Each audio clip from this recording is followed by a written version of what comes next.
Hello friends, welcome to imaginary stories of game. ఈరోజు మన imaginary story Rishi దారా.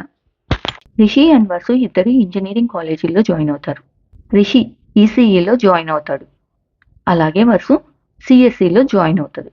College first day Rishi కాలేజీలోకి enter అవుతూ కాలేజీని చూసుకొని నవ్వుకుంటూ ఉంటాడు. అలాగే స్టైల్గా నడుచుకుంటూ ఎంటర్ అవుతున్న రిషిని చూసి సీనియర్ రాకేష్ పిలుస్తాడు. ఓయ్ ఇట్రా అనగానే రిషి నవ్వుకుంటూ అతని దగ్గరికి వెళ్తాడు. నీ పేరేంటి అంటాడు రాకేష్. అది విని రిషి అన్నా అనగాని ఓయ్ అన్నా కాదు, కాల్ మీ సార్ అంటాడు రాకేష్. ఓకే సార్ అంటాడు రిషి. ఇంటర్ ఏ కాలేజీలో చదివావు అంటాడు రాకేష్. అనగానే రిషి చైతన్యలో చదివాను సార్ అంటాడు. డిబిఎస్టి కాలేజీలో ఎవరైనా తెలుసా నీకు అంటాడు రాకేష్. తెలియదు సార్ అంటాడు రిషి. సరే, జూనియర్లో నీకు నచ్చిన ఒక అందమైన అమ్మాయి బయోడేటా తీసుకురా అంటాడు రాకేష్. అలాగే సార్ అంటాడు రిషి. వెంటనే ఇంకో సీనియర్ మహేష్ సార్ వస్తున్నారు అంటూ ఉండగా రాకేష్ అక్కడి నుంచి వెళ్ళిపోతాడు.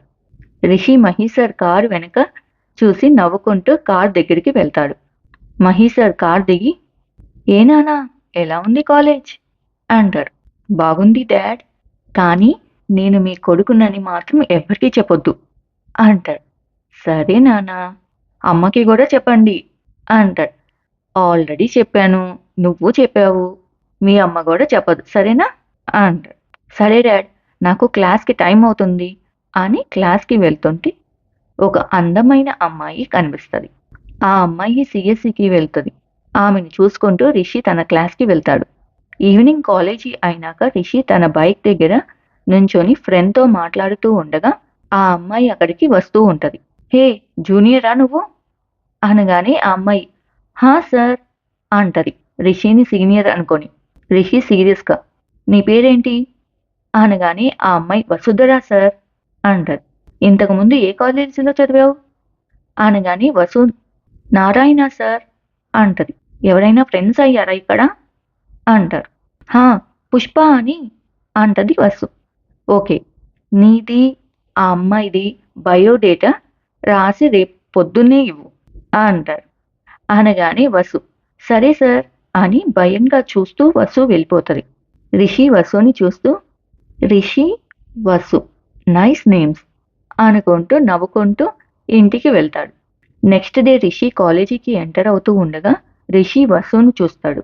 గుడ్ మార్నింగ్ సార్ అంటది వసు. గుడ్ మార్నింగ్, ఇందుకు చెప్పిన పని చేశావా అంటాడు రిషి. వెంటనే వసు హా సార్ అని బ్యాగ్లో నుంచి బయోడేటా రాసింది ఇస్తుంది. సరే ఇదిగో ఈ పేపర్ నీ దగ్గర ఉంచు అని పాకెట్లో నుంచి ఒక ఎంటీ పేపర్ తీసి ఇస్తాడు. అది చూసి వసు దీనిలో ఏమీ లేదు కదా సార్ అంటది. అనగానే రిషి దానిలో నా మనసు ఉంది, నీ బ్యాగ్లో భద్రంగా దాచిపెట్టు అంటాడు. అనగానే వసుకి ఏమీ అర్థం కాదు. వెంటనే రిషి నేను అడిగినప్పుడల్లా ఈ పేపర్ చూపించాలి అంటాడు. వసుకి నవ్వు వస్తుంది.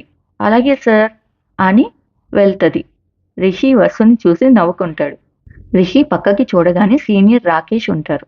వెంటనే వసు బయోడేటాని లోపల పెట్టుకొని పుష్ప బయోడేటా తీసుకొని రాకేష్కి ఇచ్చి సార్ బయోడేటా అడిగారు అంటాడు. హా తెచ్చావా అని తీసుకొని పుష్పనా అందంగా ఉంటుందా అంటాడు.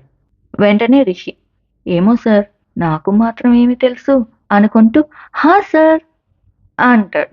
సరే నువ్వెళ్ళు అంటాడు రాకేష్. అనగానే రిషి నవ్వుకుంటూ సరే సార్ అని వెళ్తాడు. ఈవినింగ్ వసు బయోడేటా తీసి చూసుకుంటూ వసు ఫోన్ నెంబర్ ఉంటుంది. రిషి అది చూసి నవ్వుకుంటూ ఫోన్ నెంబర్ వెనుక చూస్తాడు. ఇంతలో పుష్ప వసుతో మాట్లాడుతూ ఏంటి నిజంగా ఫోన్ నెంబర్స్ ఇచ్చావా బయోడేటాలో అంటది. లేదు పుష్ప, నేనెందుకు అలా ఇస్తాననుకున్నావు? నీ బయోడేటాలో ఫణీంద్ర సార్ నెంబర్ ఇచ్చా, నా బయోడేటాలో మహేంద్ర సార్ నెంబర్ ఇచ్చా. వాళ్ళవెందుకు ఇచ్చావు? బయోడేటా రాస్తున్నప్పుడు అక్కడే పాంప్లెట్ మీద నెంబర్స్ ఉన్నాయి, మహేంద్ర సార్ది ఫణీంద్ర సార్ది, అందుకని వాళ్ళ రాసేసాను దానిలో అనగానే పుష్ప నవ్వుకుంటది. రిషి వసు ఇచ్చిన బయోడేటాని ఓపెన్ చేసి చూడగానే, అవును, ఈ ఫోన్ నెంబర్ ఎక్కడో చూసినట్లుందే అని చూడగానే అది మహేంద్ర సార్ నెంబర్. అది చూసి రిషి షాక్ అవుతాడు. ఇంతలో వాళ్ళ ఫ్రెండ్ వస్తారు. ఏరా, బయోడేటాలో వసుధర ఫోన్ నెంబర్ ఉందా అంటాడు. లేదురా, వాళ్ళ మామయ్య నెంబర్ ఇచ్చిందిలే అంటాడు. మామ నెంబరా అంటాడు. హా, వాళ్ళ మామయ్య నెంబరే అని రిషి నవ్వుకుంటాడు. ఫ్రెండ్స్, ఇక్కడితో ఈ స్టోరీ అయిపోయింది. ఈ స్టోరీ కనుక మీకు నచ్చినట్లయితే please like, share and subscribe to imaginary stories of game.